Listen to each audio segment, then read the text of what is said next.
O ator Rafael Cardoso falou abertamente pela primeira vez sobre sua luta contra a dependência química após passar 45 dias internado em uma clínica de reabilitação. Em entrevista ao Domingo Espetacular da Record TV, o artista revelou ter chegado ao limite do descontrole emocional e que decidiu buscar ajuda voluntária ao perceber que não conseguiria se recuperar sozinho.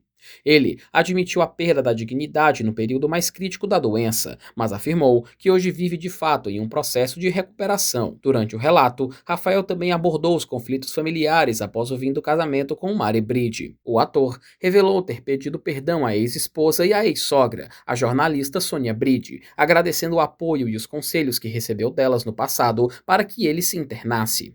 Recuperado e focado na reconstrução da própria vida, ele destacou que a honestidade consigo mesmo tem sido o principal alicerce em nova fase.